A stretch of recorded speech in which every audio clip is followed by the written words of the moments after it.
Hey guys, here in Portland with Niko Far West Ceramics. Thanks for having me. Thanks for being here. This is great. Let's talk about what you guys make here. Yeah, this is my ceramic studio. I've had it since 2016. I focus mainly on planters and work with plant stores, and then I also do some vases. During the holidays, I start to change things up a little bit, make more plates and home goods, things for the house, mugs, things like that. And then I like to experiment. I like to do custom work for, I've done some custom mosaics, and I do really large sculptural pieces as well, and then I paint murals on the side. Man, you are busy. I like it. I try. I like it. So what are we gonna make today? So I have a couple examples of some molds. So this is mostly what I do, slip casting. These are plaster molds. So this is one of my bigger molds. It is one of these orb, I call them orb planters. Nice. And this is the inside, negative side. So this will eventually become one of these. This is the shape for that, which I'll carve later. That is cool. So do you actually just put the clay in there and then mold it to the inside of that so it's hollow? Or? So I will put liquid clay called slip. I'll pour it in here for about an hour, and then I'll dump it out, and then I'll leave the shell of the shape. And the longer I leave the clay in for, the thicker the walls get. So as an example of that, I have these little mini guys I poured last night. I left them in for about a half hour. They're actually a little thinner than I would like, but those are cool. Negative shape, and then I will trim the edges and put a hole in it, and it'll be a little mini planter. Those are cool. The other thing about slip casting is you usually can pour about one a day, so if you want to make a lot of something, you need a lot of the molds. So I have a lot of each shape so that I can do about 6 a day or so. The bigger ones, it's a little harder to do that. Yeah. This is another example of, this one's really heavy. I was gonna say, that's a monster. I really like this shape. Rubber bands to hold it together, but that's the negative shape of that one, which will become this shape. Oh, that is cool. Alrighty, what are we making here? So I'm gonna pour this 1-part mold, which is gonna end up being one of these little planters right here. Okay. And then I've got another shape. I'll show you what it looks like afterward here. It's a popular shape that I have. Cool. It's a 2-part mold. Nice. And then this is terracotta clay, which will actually turn into a much brighter color when it's fired.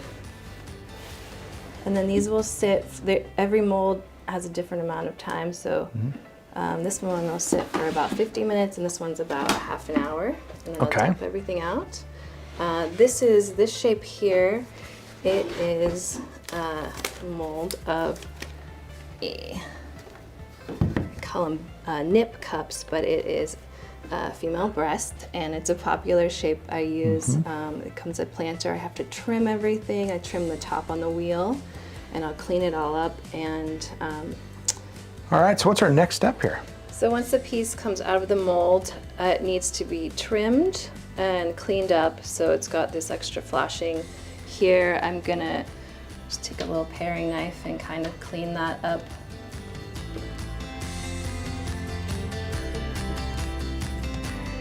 And then I'll set it on my favorite tool, my Geffen, which helps center everything.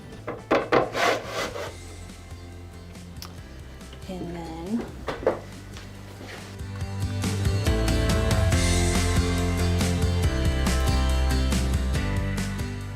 a hole in the bottom.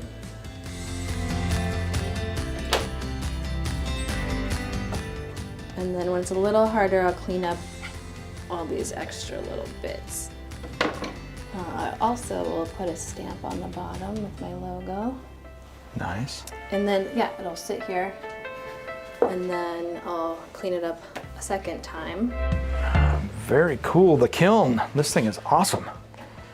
So these things actually go in here multiple times, right? Right, so they'll come out of the molds, and then I'll carve them, and they'll have to sit and dry out completely over here. So these are all unfired. They're called greenware when it's unfired. I'll put them in the kiln, they'll go through an initial firing called it's the bisque kiln, bisque ground, and it's where all the water will be taken out. Quartz inversion will happen. It usually happens around 1600 degrees, and that's where the water is permanently out of the piece, and it becomes you basically can't take it back into liquid form again after that. Wet it. And then it's porous and ready to be glazed. So I'll take everything back into the workroom, glaze it, put it back in here, and then it will fire up until around a little over 2000 degrees. Wow. And then they come out, and I've got some pieces in here right now. This is that same shape. Very cool. So after it comes out of the kiln, then it's pretty much ready to go. It's pretty much ready to go. And then depending on where they're going, since I mostly do wholesale, especially in the winter, I get them ready to either ship if it's outside of Oregon, or I deliver them. A lot of these pieces here are going to Sotheby's in North Killingsworth, and Mantle in Kenton.